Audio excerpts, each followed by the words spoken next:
Perfect. Lovely. So, good morning, everyone. Thank you for coming along to the session this morning. Today, I'm going to be talking about creating with Canva.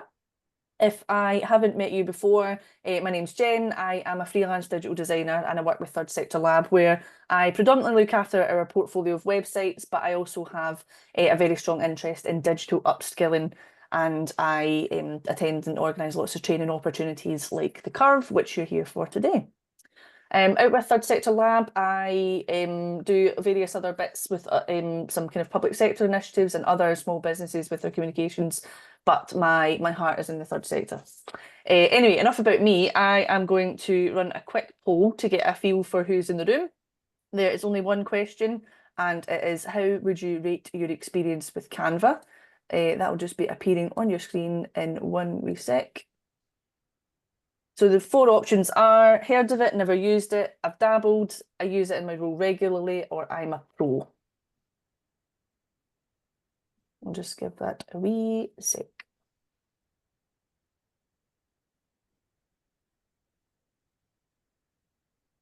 Oh, 97% is one person not voted. I'm not calling you out, don't worry. I'll go ahead and end the poll there and share the results with you. So you can see in the room, nobody's a pro. I'm waiting for the day that somebody actually ticks that and I will question why you're here. But yeah, we've got a range of kind of experience in the room. So quite a few people have heard of it and never used it. Most people are kind of between dabbled and use it in your role regularly. Regardless if you use it regularly or never heard of it, I think there'll be something for everyone in the session. So yes, just wanted to show there's a pro in the room, you're in good company. I'll stop sharing that now and get rid of that and we will crack on.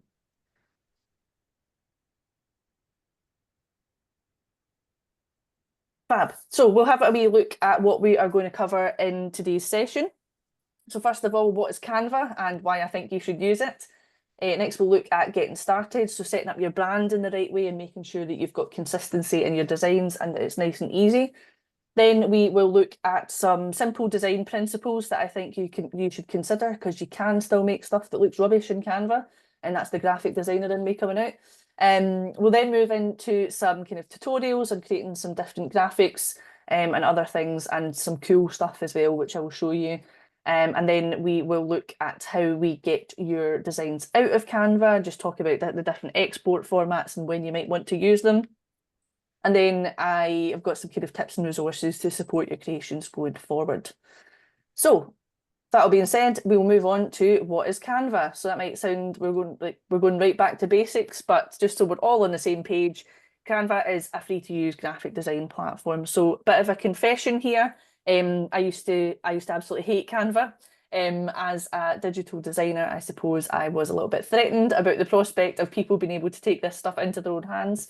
However, I was asked by a client to make some Canva templates for them to use going forward. And that's when I saw the potential with it. And now I use it on almost a daily basis. We've got no Canva snobs here. It is sometimes something in the industry that is very kind of, oh, that's not proper graphic design, but I completely disagree. And I think it is. With Canva, you can create graphics, presentations, posters, videos, logos, you name it. There's loads of stuff here. And just to make you aware that I'll be using the features of the Canva Pro subscription today, which is available free for non-profits, and I will have a wee link in there where you can claim that if you haven't already. So getting started with Canva, you can access Canva through the web. There's also a desktop version available in case you're like me and you hate your tabs being too clogged up. There is also a mobile app available, which is really good for making kind of quick changes to designs on the go. I personally wouldn't recommend it for creating designs from scratch. I find it can be a bit fiddly, but if you are a dab hand at Instagram stories and things like that, you'll probably find it very useful. We are going to look at setting up your brand, which I've just noted there is a pro feature. So if you haven't got the Canva Pro subscription, this might not be available to you yet, but it certainly will if you get that non-profit discount claimed. So you should set up your brand initially to help access your commonly used colours and fonts and just make sure that there's consistency in your designs. And I'm going to flip screen over into a demo and we'll look at how you do that right from the offset. So hopefully you should see my window here, which is the Canva home. You'll see that there's a bunch of stuff in here that I've been working on.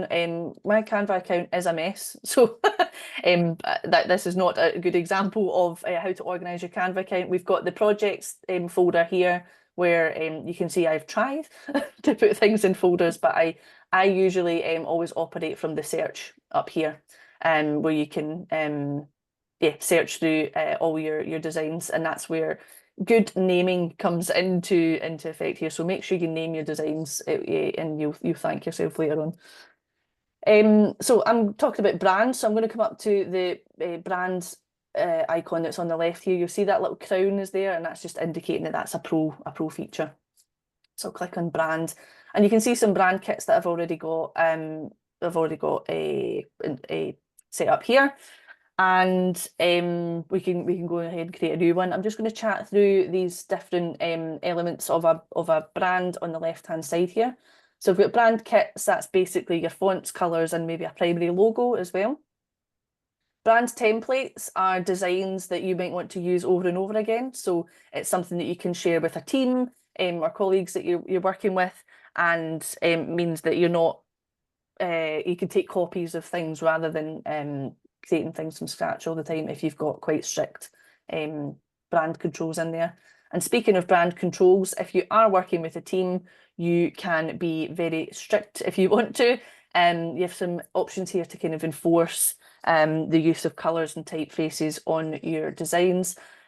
Personally, I think it can really stunt creativity if you do that, but we've all worked with people who like to go out there with fonts and colours. So if you do want to restrict that within your team, you have the option to do that. But I am going to focus on the brand kit section today, and we'll go ahead and set up the brand kit for Third Sector Lab, and we will then use that brand kit within some designs, and I'll show you just how easy that is. So I'm going to come up to this Add New button here, and first of all, it's prompting us to give it a name, so I'm going to call it Third Sector Lab. And then we've got lots of empty space at the moment, but I'm going to go ahead and set up some of these elements. So first of all, I'm going to add the logo. I've got a folder picker here, which you probably can't see, but just pop the logo in there.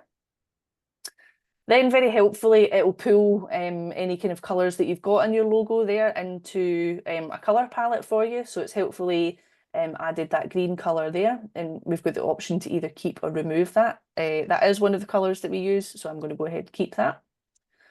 And I've got a few more colours that I'm going to add here, which I'll just do quickly. You can add them by the hex code of your of the colours, but which you might find in your brand guidelines, or you do have the kind of full spectrum colour that you can choose from there. I'm just adding these so that we've got a complete brand colour palette to be working with. So there, we've got two more. This one. So what I'm doing here is I'm just picking the colours from another image that I've got on the right-hand side here. Fab. So we've got our colour palette here. I can name this palette, so I'll just call it the primary palette. You can have multiple colour palettes, which is a new thing with Canva. So if you have different palettes that you use for different campaigns or initiatives, that can be really helpful. And yeah, it looks like you can have multiple of them and actually add some guidelines to it as well. Then I'm going to scroll down to fonts, which is the next aspect that makes up a brand kit. So I'm going to pop some fonts in here. I'll just put Helvetica just for ease, and I'll put that as bold. So I want titles to be bold, and I'm happy with that. Subtitles, choose that one. And then you could set all of these. I'm just going to set the body text as well to not Calibri. Oh, pick a font, Jen. Right, that'll do. Roboto. Okay. See, somebody says pick a font, and there's that many. Grand. You can upload fonts to this as well. So if you have Canva does have a good range, but if you have a specific font that you use within your brand, you have the option to upload a font as well and use that within your designs. Please make sure you've got the appropriate licenses for any fonts that you upload. That's my disclaimer. And Canva will make you confirm that too. So we've got a brand kit here that is made up of a primary logo, a primary colour palette, and we've got a kind of title, subtitle, and a body text set here. There are some more options as well if you scroll down, which is a recent kind of expansion for Canva's brand kits. So you can add a kind of prompt for AI in terms of your brand voice if you ever want to generate written content. We won't be looking at that today, but there's lots more to explore beyond what we're going to be talking about today. And some photos, graphics, and icons that again form your brand and your visual style. So we've got our brand in place and we're in a good position to start making some stuff. However, I am going to switch back to my slides here and we are going to chat about some design principles before we get started. So there are many, many design principles. I'm going to go over, how many is it? 5, 6? Ooh. And design principles. 1, 2, 3, 4, 5, 6. So these are my kind of top 6 that I think have the most kind of influence on your design. And I'll just chat through each of these in turn just now. So first of all, alignment. If you look at the example on the side here, you'll see when I flick between these, how much slicker the design feels simply by ensuring that the elements are in line with each other. So in this case, we are left aligning everything here. These might sound really simple, but if you follow these kind of 6 principles, make a huge difference to the kind of professionalism and look of your design, and also the kind of how easy it is to consume for your users. Next, I would encourage you to consider the hierarchy of the elements in your design. So this is it's really important for making sure that the emphasis is on the right part of your design. So in these 2 examples, I would ask you which bit stands out more and why.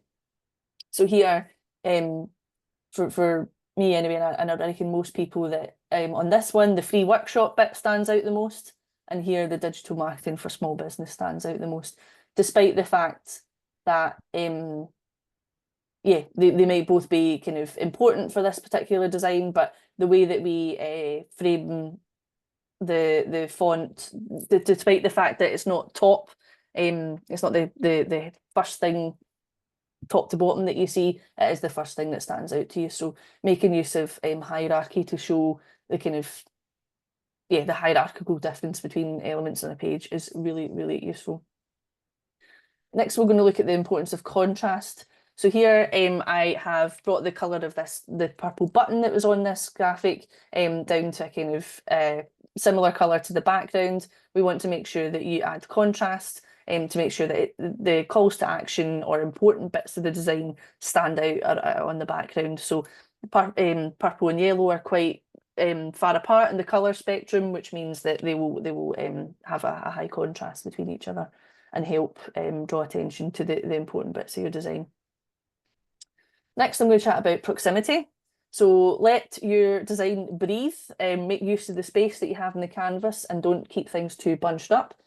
So here, just to show you the difference of not having things smooshed up against each other, helps just the kind of ease on the eye and yeah, makes the design look a lot slicker. We're going to look at balance now. So again, making sure that you use the space in the canvas, make sure that the elements of your design feel balanced, and by that I mean weighted on both sides. Yeah, and make sure that it doesn't feel too heavy on one side. So here you can see that everything, it is quite an extreme example, but everything's been kind of chucked over to one side. So yeah, make sure you let your designs breathe. And finally, consistency. So one of the most important things in making sure that your brand is recognisable is applying it consistently. So this doesn't necessarily mean everything looking the exact same, but making sure that you agree to, or you stick to agreed typography, colours, image styles that are kind of defined in your brand guidelines. And that's why we looked at setting up your brand in the first instance. But if we look through these different examples, you can see that the colours are changing, but they do still very much look like they're part of the same family. So with these principles in mind, we're going to go ahead and create our first design. What I am going to do though is I'm just going to pause for a wee second just to see if there's any kind of questions in the chat about any of these kind of design principles or anything that we've covered so far. And if you do want to jump in, please feel free. Checking chat here, we've got an empty chat. One's very quiet. Grand.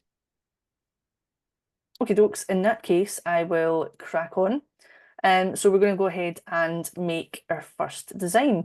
I would say just before we get started, don't be afraid to sketch out your designs first. It's something that we were very encouraged to do at college.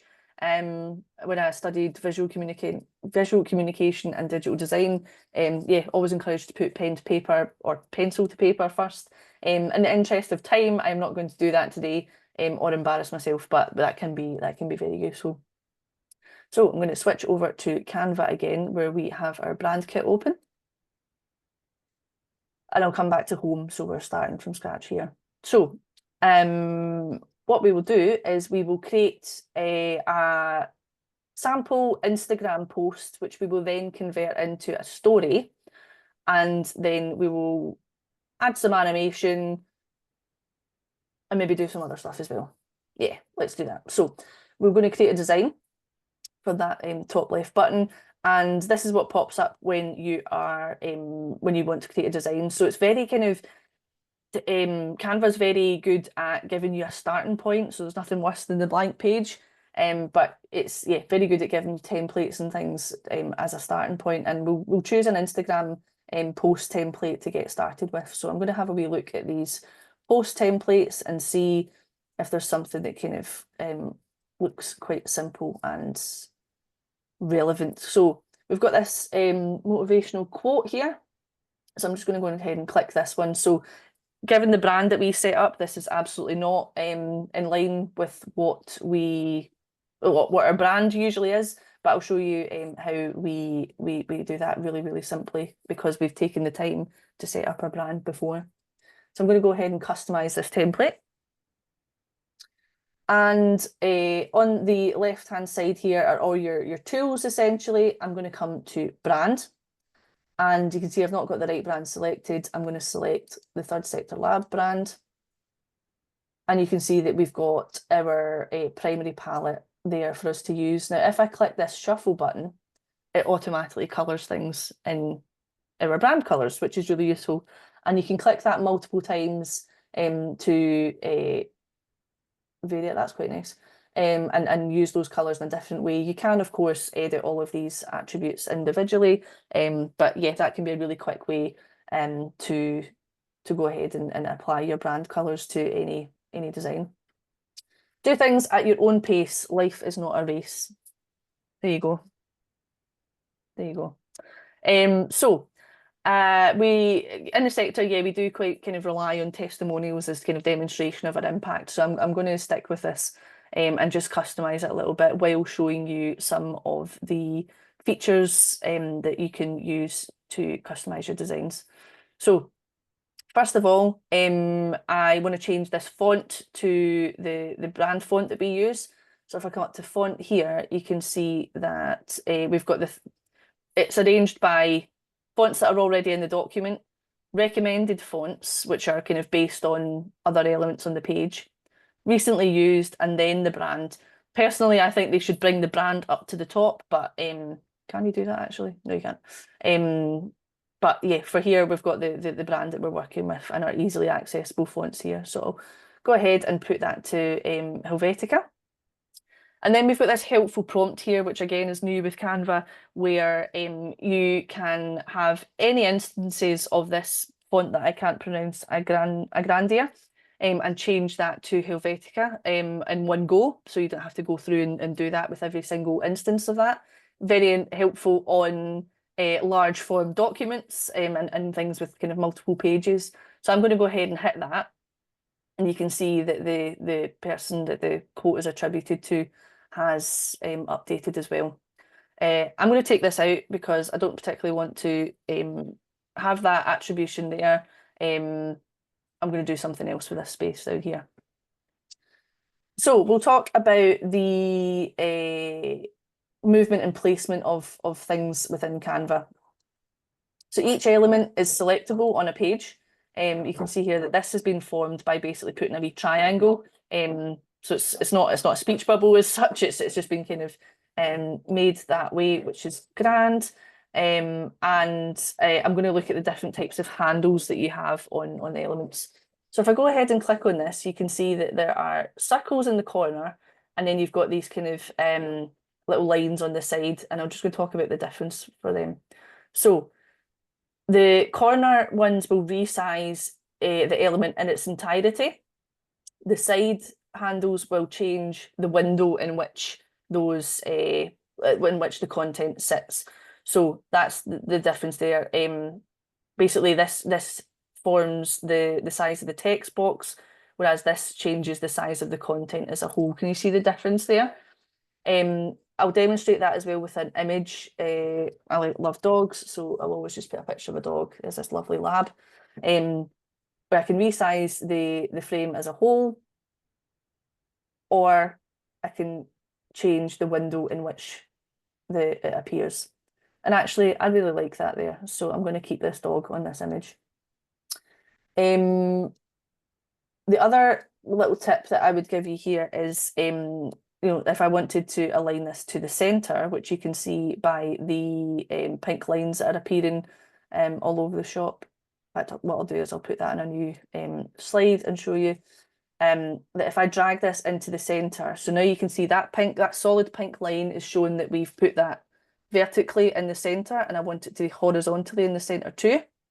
So I'm just going to, until that snaps, you can feel it snap on when you're dragging on your mouse. You can see now that image of the dog is dead center. I'm going to let go. But say I wanted to resize that, and without losing its position, if you hold the Alt key on your keyboard while you drag, it drags from the center. So you don't need to then reposition it. So for example, if I was to not hold the Alt key, I would increase the size of it, but then I'd have to drag it back into position, which is fiddly, and we're all time poor. So anything that we can do to help that is super useful. So just to say that again, I'm holding the Alt key and then dragging from the corner. And that's the same as resizing as well, if you want to do that. So it takes a wee bit to get used to, but if you can kind of master that Alt key, I think you'll find that a real time saver. So I'm going to just delete this page. You can have multiple pages in your design, and that's more for kind of videos or kind of multi-page documents, but just now we'll just work from a single page just to keep things simple. So this image that I've got of the dog, it's got this kind of background to it, which is annoying me, and I just want a kind of plain background for the image of the dog so that it blends into the design more. So I am going to hit this wonderful BG remover button up here, which then takes the background away from me, and it does a very good job. I can't stress how frustrating this is. I used to sit and like actually manually cut this stuff out, and now you can do it in a click of a button. It is game changing. So yeah, we've got our dog there who is saying, do things at your own pace. Life is not a race. Lovely. I just want to draw your attention to the difference in the toolbar here when I click on different elements. So different elements have different properties. So for example, this little quote icon has colour, border style, whether or not it's got rounded corners, etc. You'll notice that these change depending on what it is you've got selected and the options that are available to you. So if you are ever looking at something and you can't find the font change or something, it's because it's not applicable to that particular element that you've got selected. So keeps your interface nice and tidy by only showing you stuff that's actually relevant. None of this, everything being greyed out like it is on kind of Microsoft Word or things like that. While we're on this one, I'm going to change the colour of this just so it stands out against the background a little bit. We'll choose the pink one because I think that yellow gets kind of washed into the background, doesn't stand out the way I want it to. Oh, there we go, we've just changed the entire thing. That is because I didn't have the right thing selected, so we'll click on that. I'm going to just make this font bold because I feel it's a wee bit weak at the moment. And you can see that this has dropped into a new line. A pet peeve of mine is single words left hanging on a line by itself. So what I'm going to do is I'm just going to expand this text box a little so that it all sits a wee bit more neatly there. Another thing that I spoke about was balance when we were talking about the design principles. And at the moment, this design feels very weighted to the left-hand side for me. So what I'm going to do is I'm going to right align this, but just by changing the alignment on this little toolbar here. And I'm going to bring this to this side. I don't think I need this little bit anymore, so I'm just going to take that out to simplify. And then I'll put this to the right hand side. So you can see like from it feels more balanced where you've got weight of the dog on the left hand side and then the weight of the text on the right hand side. And you can be really kind of specific here in terms of what you want this to look like. So for me, the spacing between the lines just feels like a little bit much. So I'm going to come up to this spacing icon here, and then I'm just going to bring the line spacing down just a little bit so that they are all definitely related to each other. And again, that's us talking about proximity. So that's why I started off with the different design principles that I certainly use. I actually feel, looking at this now, that I could maybe increase the size of this a little bit. Yeah, and that looks cute. And what I'll do as well, just for good measure, is I will come into brand and I'll pop our logo just down here on the bottom. Nice. That looks like a thing. The other thing that you might find really useful, I'm just going to duplicate this so we're working with another copy, is instead of, I mentioned before that the alignment and stuff is very helpfully kind of indicated with Canva with these kind of pink lines that are appearing when I drag things around. You've got your outer pink line there, which you can see is the margin of the full document. Best to try and keep things in the margin as much as possible, particularly if it's like an A4. The margin in this for me is just a little bit too wide, so I'm going to come to File, Settings, Show Margins. Yes, that's one of the things that annoys me about Canva. You can't change the margins as far as I'm aware. So I'm just going to leave that. What have I done? I've just pressed, yeah. I press Control Z quite a lot. Control Z works on Canva, which will maybe get you out of some mistakes that have happened before. But instead of that kind of dragging and making, manually having to line things up, what we could do is select multiple things. So to select multiple items on a page, if you hold the Shift key while clicking, I've got the quote mark selected, I've got holding Shift, and I'm going to click the text and the dog and the logo. And that means that I've got all of these selected in one go. Then this position item on the toolbar, when you've got multiple things selected, is really, really handy. So talking about the principle of alignment that I was speaking about before, you have the option to automatically align these things. So just to demonstrate that, if I want to bring everything to the left, we bring it all to the left, right, centre, etc. You've also got your layers as well. So if you want certain things to be in front of each other, this is the layers foremost to background. That's not a very succinct way of saying that, sorry. But to just to demonstrate that, at the moment, the Third Sector Lab logo is in front of the dog, but if I was to pull the dog up in front, you'll see that it's now behind it and covered there. So if you're finding that things are all getting kind of stacked on top of each other, have a wee look at your position and layers panel there. I'm just going to press a bunch of Control Z here just to bring that back to where it was before. Nice. And yeah, I'm kind of happy with that as an Instagram post. We've got the dog's never big enough. Let's make the dog bigger. There we go. So we've got a nice bold text, which stands out against the background enough. We've got an image there and a logo as well, and we've set that according to the brand that we set up previously. So we've got this as a standard kind of grid post, but if we wanted to then create a version of this to use in our stories, or on another social media platform, Canva can helpfully help us do that without having to create it from scratch.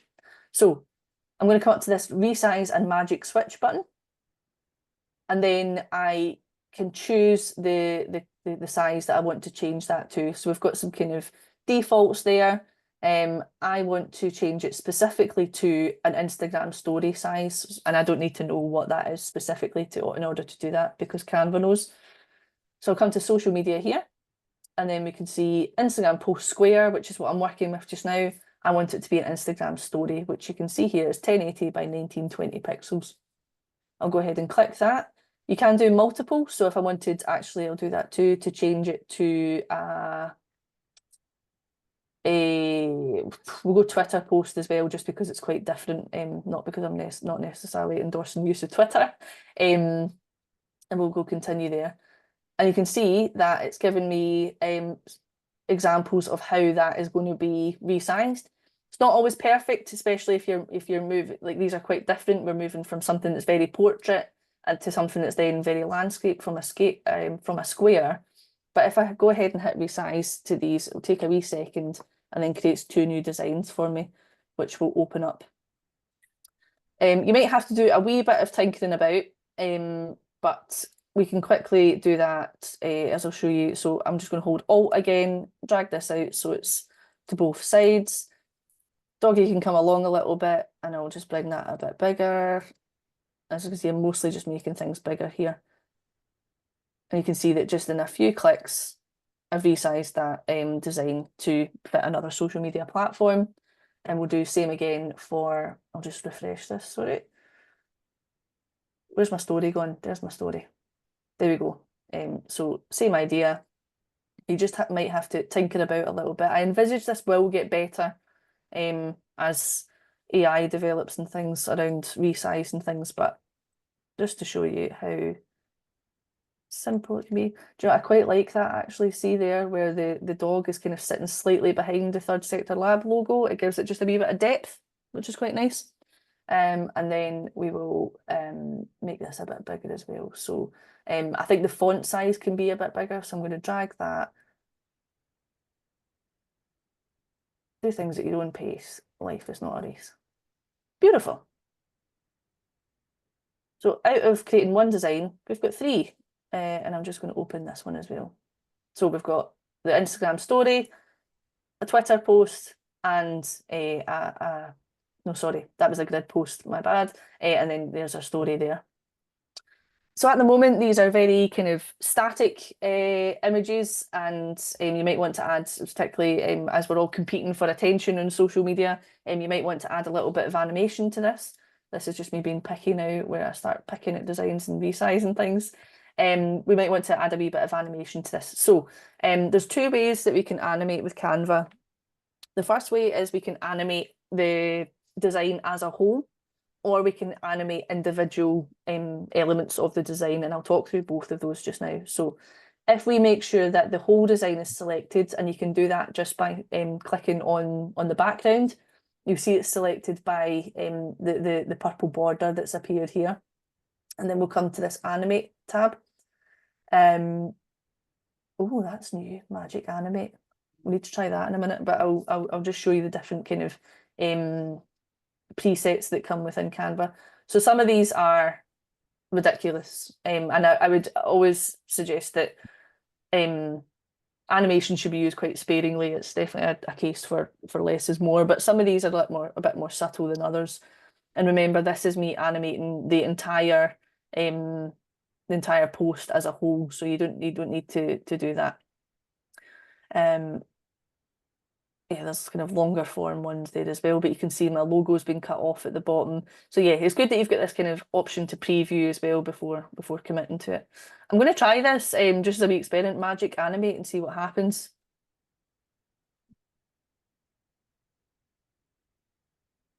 Okay. Oh, imagine that. Wow. Minimal grunge. That's not too bad. That's not too bad. So yeah, you can yeah, select from these recommendations as well, which is new. So that's nice. So I'll leave that magic animate on, and I'll duplicate this just to show you how we animate individual things. So I'm just going to take that off, remove all. So if we wanted the maybe the dog and the logo to kind of remain static, but something to happen with the words, I'm just going to select the words on their own and animate them rather than the whole design. So you'll see that it's just that's not bad. It's just the words themselves. And then when we select a animation on a single element, we do have a bit more in terms of properties to work with. So this one is a kind of, it's blurring and expanding. Sorry, it's blurred, expanding, and then it's clearing up. So a kind of reveal style, and you can have it animate when it comes in, when it goes out, or both. And that's if you're working with multiple slides. The speed at which it does it, so maybe a wee bit slower, because if it's too fast, it's a wee bit, whoa, in your face. So we'll bring that a wee bit slower. The intensity of it as well, so how you can see that if the intensity is higher, it feels blurry for longer. So I'm going to bring that down a little bit. And then, yeah, you can choose if it does it by word, by line, or the element as a whole. I actually really like that by word. That was quite nice. That's quite nice. So we've got a wee animated story here. And if it's probably something that you wouldn't have noticed, but when you've added animation to something, your file automatically becomes a video. And up the top right here, you can see the length of the video as a whole. So we have a 10-second video, essentially 2 slides at 5 seconds each, which then transition into each other. So you can have a preview of your design as a whole just by clicking this. So we see there's that one where we applied the animation to the full slide, and then it followed on with the one where we just did it individually. What I'll do is I'll just change the primary color palette on that one. That's quite nice, actually. That's very us, to show you where that change happens. And then it moves on to the next slide, if you can see that. So this is where you can start to build up like really, really simple animations, actually. And it's really nice to create kind of engaging slides and things like that as well. The duration of an animation depends on the duration of the things within it. So here is the one that I animated the full canvas, but I can change the timing of that so that it's a little bit slower if I want, quicker, sorry, by bringing the time down. So now we've only got a 7-second video.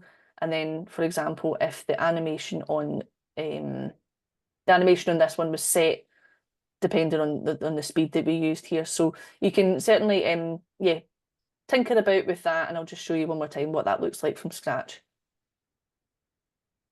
Nice. The other thing that you might find useful is the transition between slides. So if you hover just on your kind of what I would call a timeline here, if you hover, you can either insert a page between these, or you can add a transition. And you can, some of these are quite nice, particularly for slides. So we can add a transition between those two. I'll go for that'll do. And just to show you, it's taking the time down a little tiny bit because we've got a transition. There we go. Fab. And we can do the exact same on these other variations of it as well. And that's how we can do an animation in a few clicks. I'm going to pause for a wee second because I think I have seen the chat come in. I'll just stop sharing. Ah, we've got quite a few. Right, okay. I will just catch up with the chat before we move on. So Deborah says, you mentioned a discount on the Pro version. Can you explain later a bit more about this and who's eligible? Yes, it's available to all non-profits, and I will pop the link where you can. Oh, Robin's already done it. There we go. Sorted. Thank you, Robin. Claudia's asked, could you do the button removing background again, please? Yes, absolutely. So I will jump back into Canva.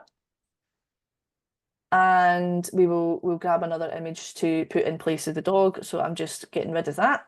And let's do a cat now. So we'll just take an image of a cat. I'll come to photos and make sure that we use one with a background. So I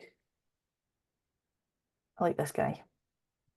So this works better with images that are kind of plain with a distinct subject in them. I've had very good results with this so far, but this should work quite well because it's got a nice distinct background.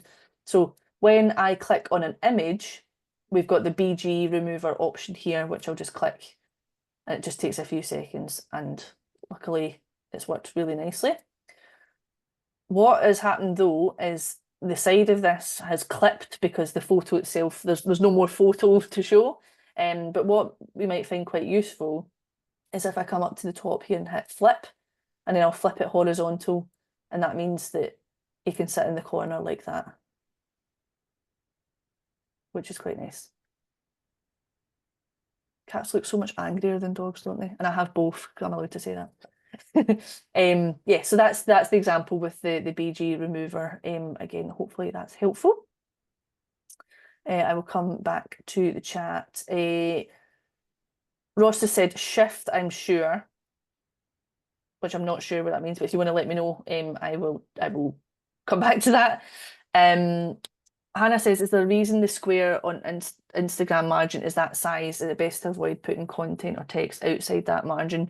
So it seems to be percentage based on the size of the image that you have. It's a real shame that you can't, that I've certainly not found an option to change those margins within Canva because they feel particularly large on that Instagram square. Best practice, yeah, I would say to keep everything within that you've got a nice kind of bleed around the outside. And that particularly becomes important when you're sending things to print. It's not illegal to put things in the margin, and if it kind of works for your design and it is aligned to other things within the design, then that's good. But yeah, when you come to like documents and things like that, I think the margin becomes a lot more important in there. But yeah, generally speaking, best to avoid putting things in the margin, but it can be quite wide sometimes and wider than I think it needs to be. Oh, we've got a chat.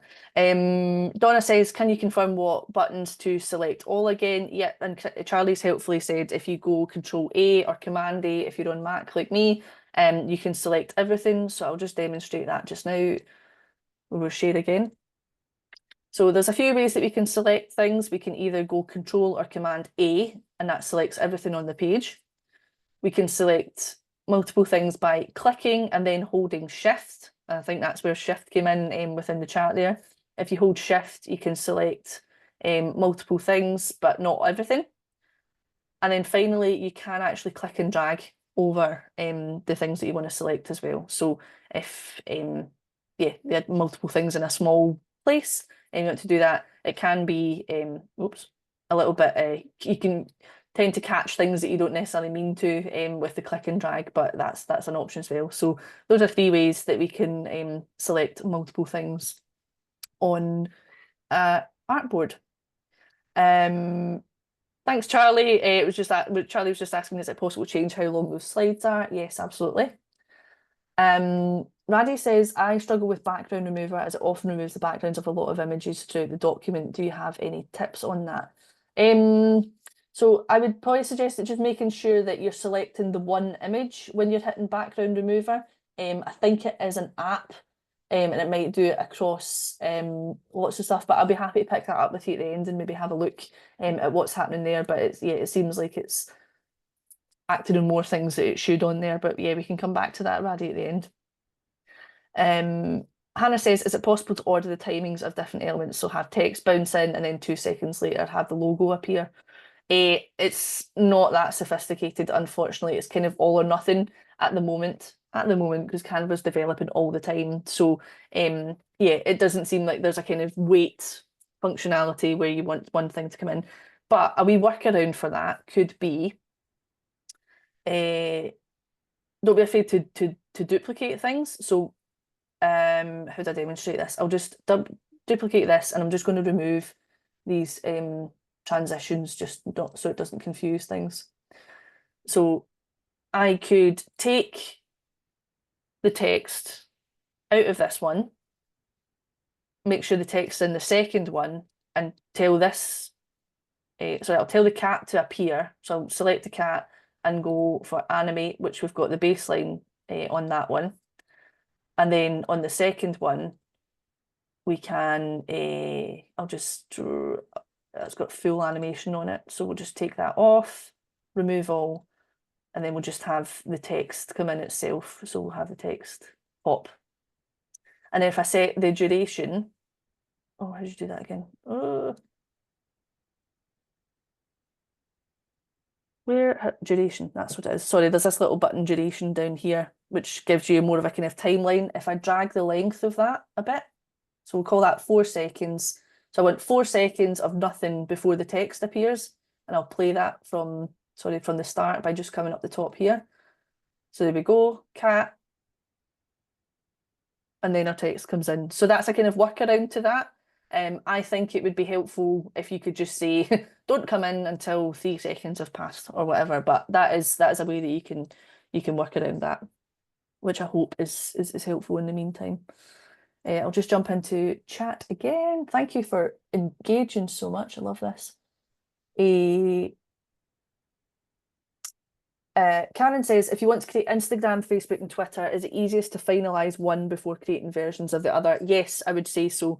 I think you'll get best results that way and have to do the most minimal tinkering, I guess, when you use that resize button. So, yeah, hope that's helpful.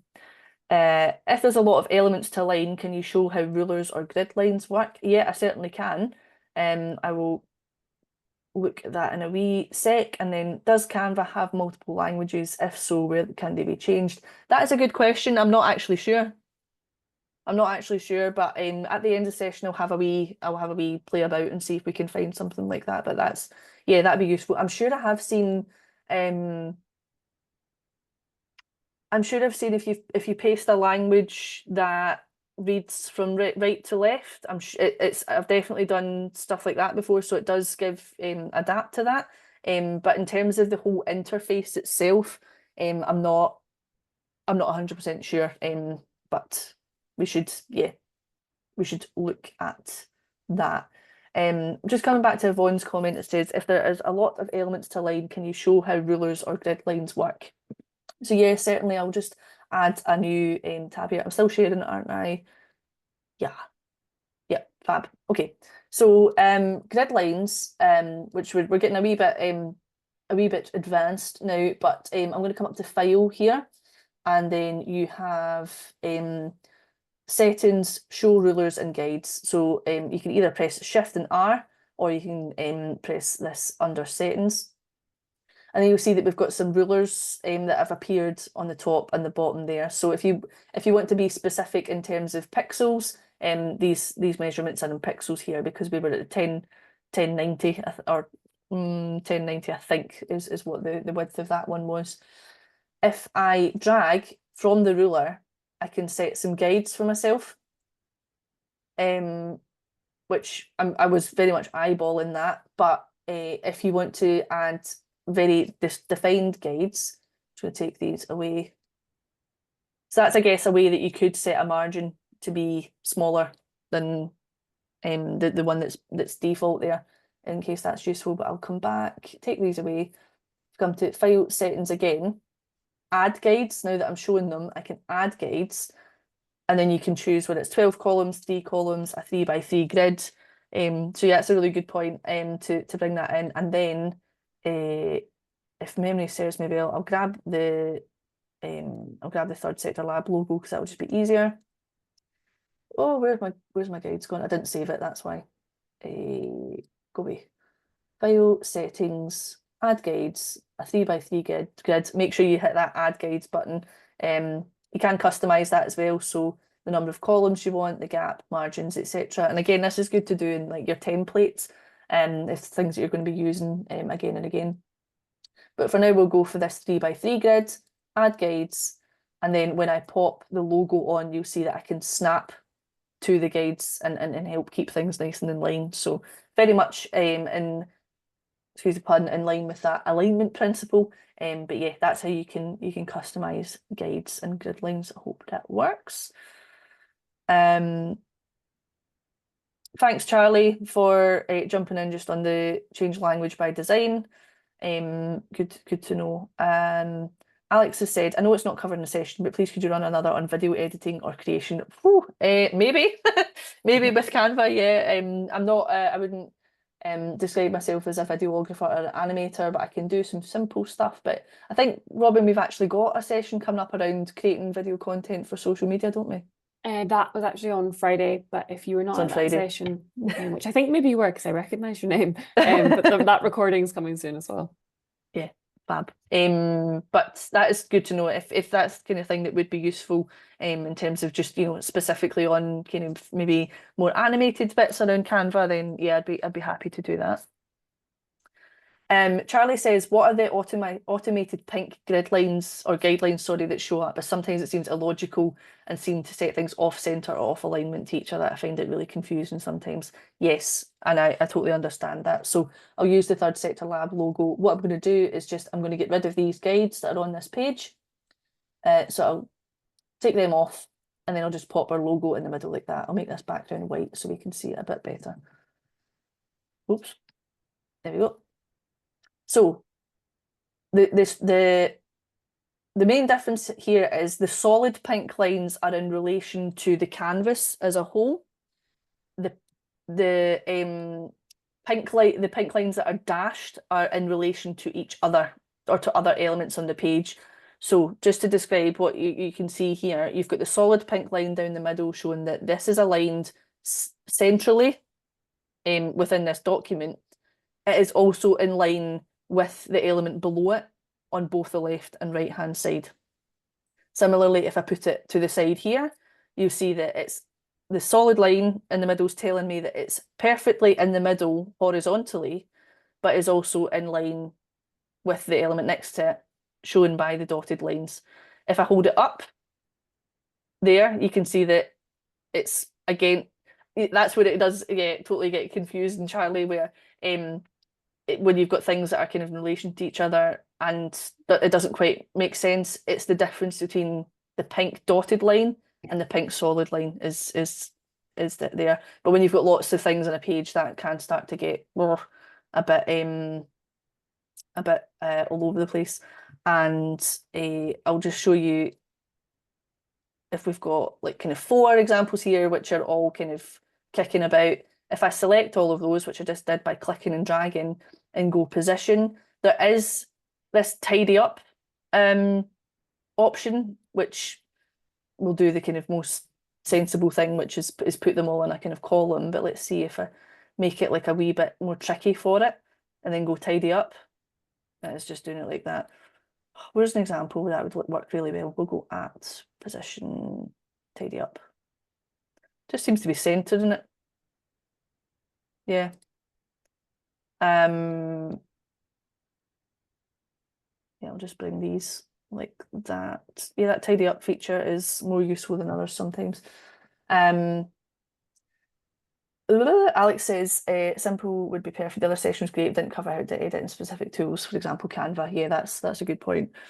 Charlie says, is it possible to attach 2 elements that you want to align? If there's multiple elements, sometimes I get lines for the wrong thing I want to align. Yes, so if you group things, so if I select the 2 above and I'll group them, and the 2 below, and then I'll group them as well, which I should say I'm just pressing Control G, or when I had the 2 selected, you can see that the group option is there. Sorry, I'm very keyboard shortcut heavy and forgetting that you can't see my hands. So I'm pressing Control or Command if you're on Mac and G, and then you can see that makes it behave as if it's one element. So if I then wanted to align these horizontally, it's the group as a whole that is in line, if that makes sense. I would play about with it, have a wee play about with grids and things, but hopefully the difference between what the dotted line means and the solid line means will be useful there.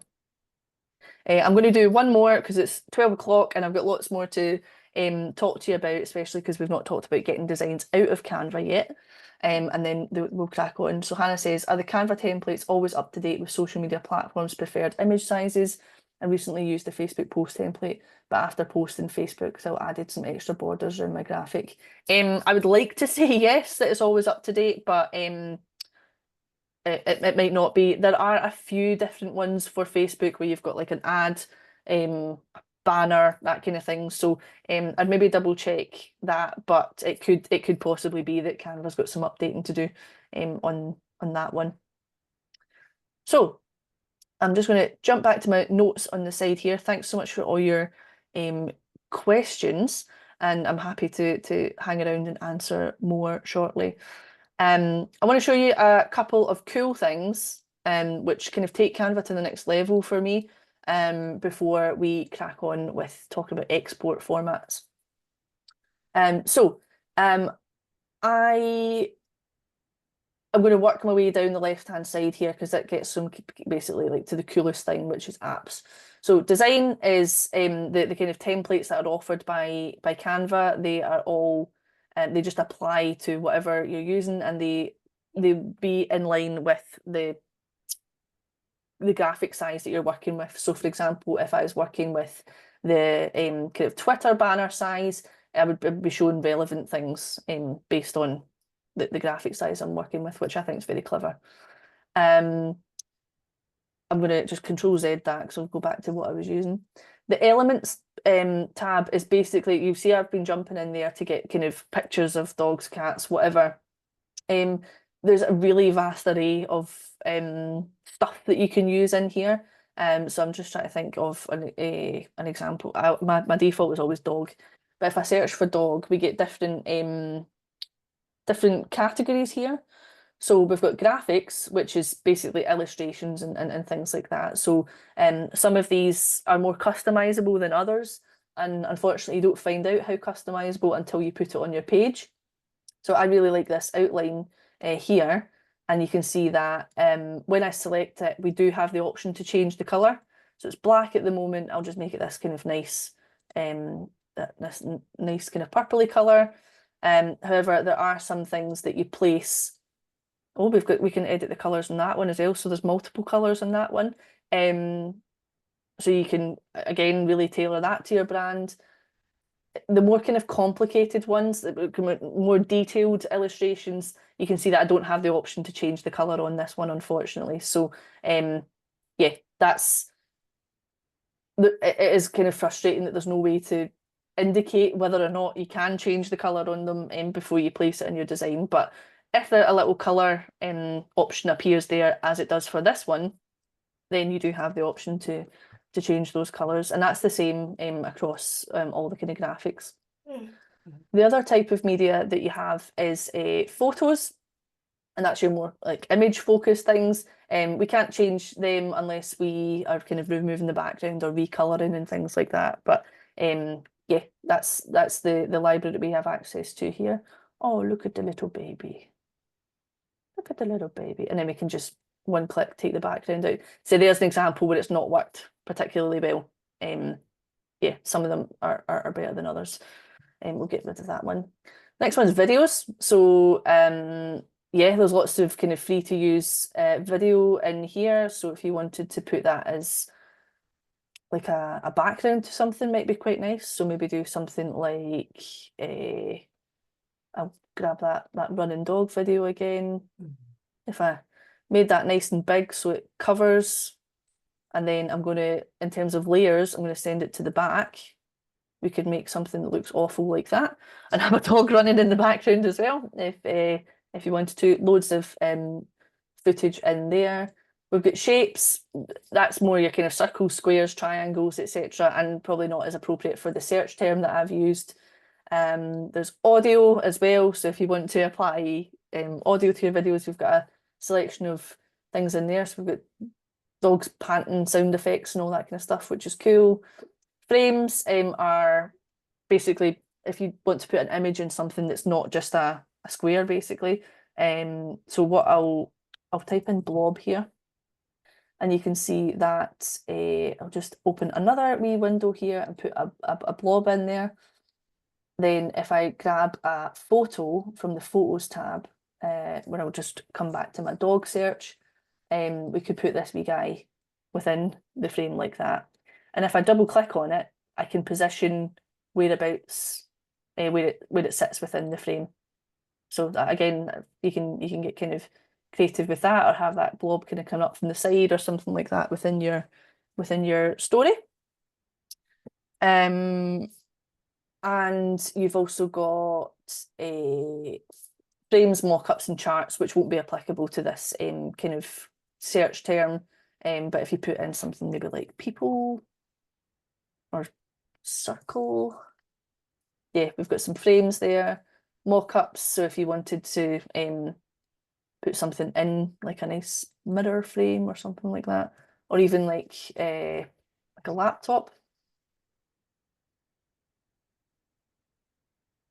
So you wanted to demonstrate something in particular being on a screen, I will grab a photo again of, let's put a photo of a laptop in a laptop. What I'm doing is I'm clicking and dragging and just popping that on top there, and it will automatically position itself within within the frame there, which can be quite nice for making some bespoke. Yeah, we've just launched our new website built by Third Sector Lab. There you go, you can demonstrate it there. So I'll take that out just now. And yeah, so have fun with that. There's loads of stuff in there. It's all free to use with your Canva license. Next is text, which they have some nice examples of kind of stylized text that you might want to use. I'm a brand girly, so I like to kind of stick to the brand, but if you're doing something maybe a wee bit different, there's some options in there as well.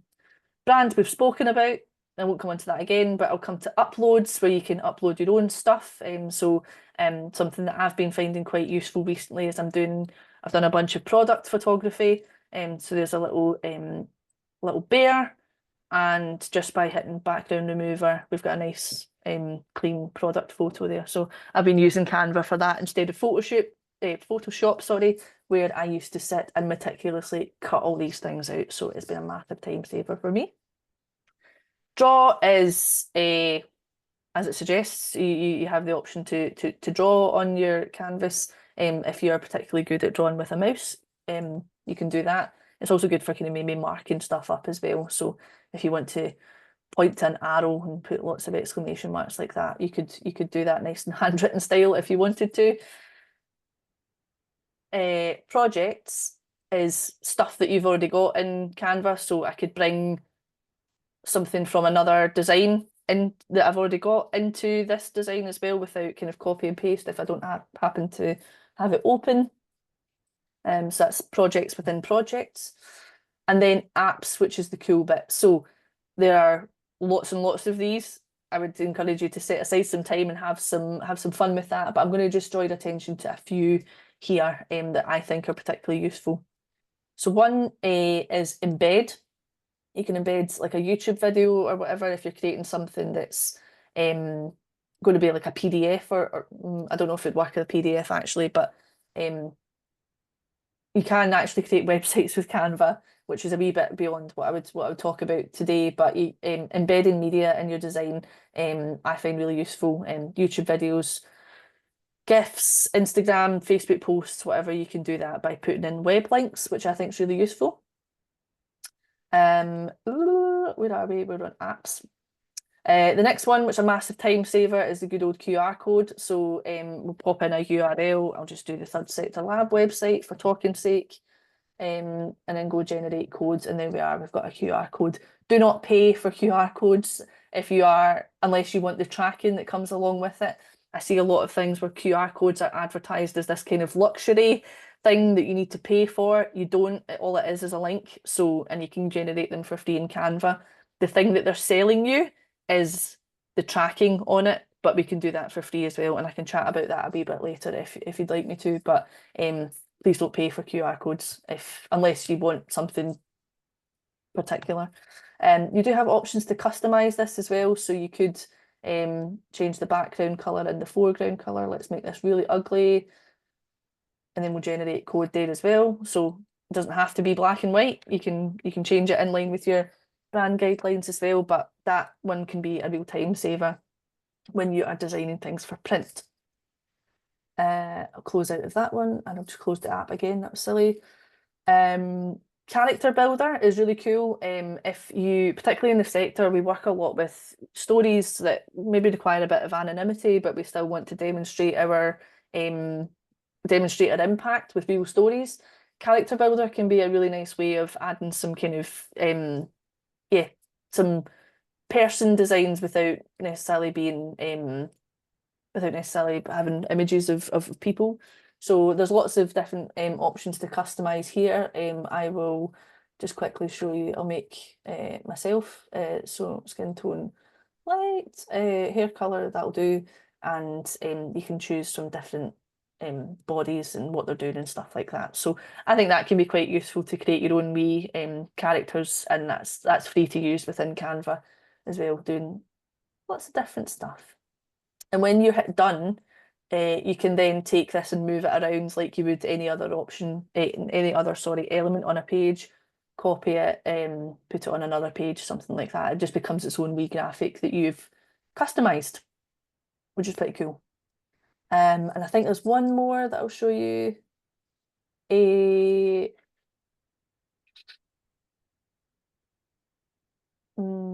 text to speech can quite not applicable. Color mix.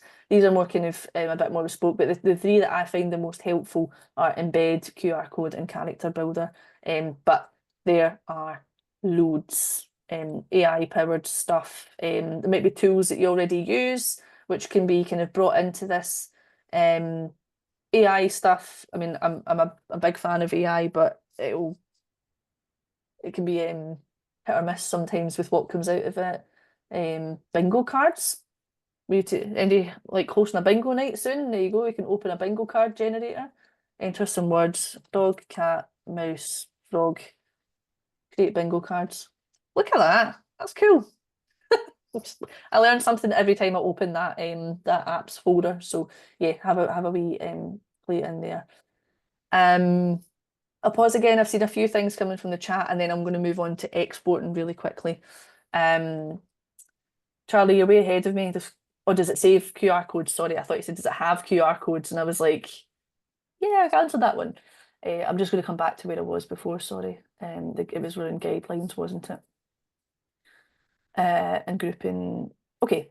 Ross has had to head away. No worries. Emily says this is so clever. Fab. Charlie says, did Canva save QR codes for consistency's sake, just using the same ones rather than generating lots of codes for the same URL by different people across an organization? So my understanding is, I don't know, how are we going to demonstrate this? QR codes should be the same regardless if you generate it once, or it's not like a unique thing. So if I go generate code for third sector lab, and then if I generate another one, and then even if I come off of that, I mean, I'm not going to eyeball that and say it's perfect, but it looked pretty similar to me. And if I open the app again and go third sector lab.co.uk, generate code, it should be the same no matter how many times you generate it, because all this is the web address in gobbledygook that a computer can read, basically. So it shouldn't actually change. What will change is if you're putting it to like a bit.ly link or something like that, if you want to track the link, you need to make sure it's the exact same one. But this is a language essentially that is just saying that that's all that QR codes do. So hopefully you can just use you can just make it again if you need to, and it will go to the same place. Kathleen says, can all this be used on flyers also? Yep, absolutely. And all of this stuff you can send to print as well. And we'll speak a wee bit about that when I move on to export formats, which I will do now when I come back to my slides. So yeah, we're on slides here, and I'll chat about the different export formats. Creating with Canva, we've done that. Exporting your designs. So we've made some lovely stuff, and now we need to get it out and do something with it. So the different export formats that are offered are as follows. They are JPEG, PNG, PDF standard, PDF print, SVG, MP4 video, and GIF. And I am going to just run through what each of these mean and when you might want to use them. When you do go to export, that Canva will always give you the kind of recommended format based on the size of the graphic that you're using. So, for example, if it's a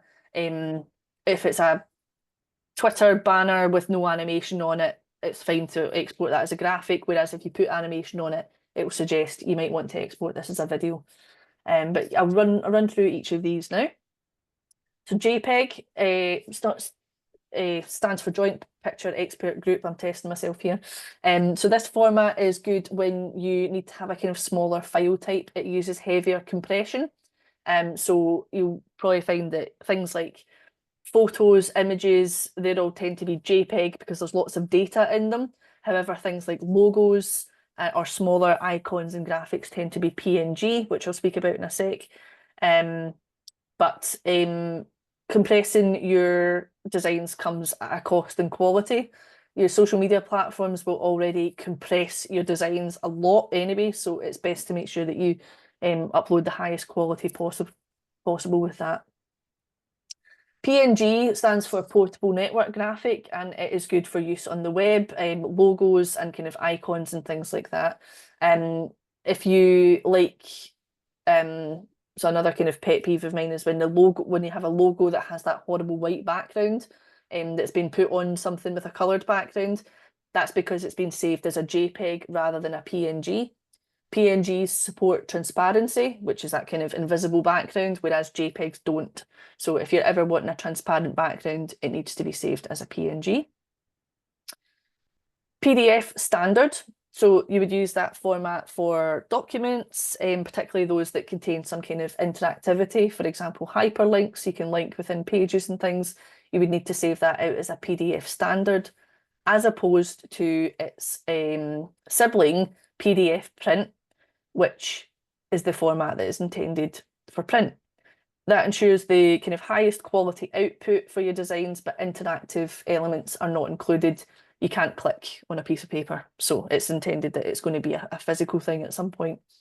When you select PDF print, you will be given the option to add crop marks and a bleed, which is particularly helpful if you're handing that off to a professional printing company, and they might give you specifications as well, which I've had varying feedback when sending things from Canva to print. So work with your printer on that, and if I can be of any help, just let me know. But you can, in theory, hand off designs to a professional printer and get leaflets done.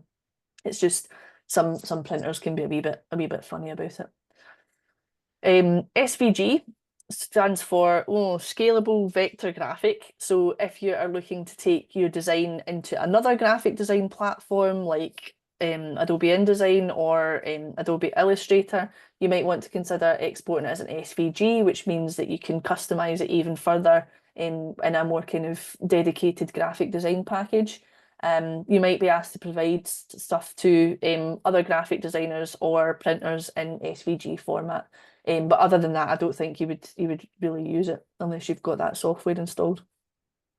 MP4 video is the only video option, video export option, sorry, that is offered by Canva. It's generally accepted on most platforms, including YouTube, Vimeo, and the socials. And if you needed it in a specific format, you could export it and then convert it later on.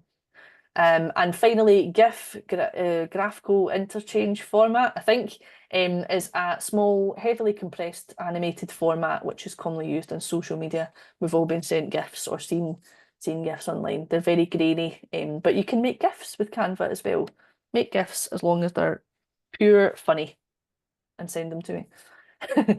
The next thing we'll talk about before I open up to a bit of discussion and catch up with the chat are some tips and resources to support your designs. So the There's copy.ai here which is helpful for writing engaging content and headlines. I will admit I made these slides before ChatGPT became a thing, so ChatGPT is also very good at helping come up with titles and things like that. But if you're looking for a dedicated tool for copywriting, I would recommend Copy AI. Grammarly, so making sure that your writing's in check, and highlighting spelling mistakes and all that kind of stuff. I speak from experience, and I use Grammarly. There's a tool called Colour Slurp, which I've been using. It's to get the exact hex code of a colour. There are other options available, but that's a tool that you might want to use if you are being really specific with your colours and want to take a colour from one thing and put it in another. So when I set up the brand initially, I was just picking those colours from another graphic that I had on the screen. The Adobe Color Contrast Checker will let you measure the contrast between your background and foreground items. I'll just demonstrate that quickly because this is really important to oh, hang on, I don't have a window open, bear with it, I'll come back to that in a wee sec.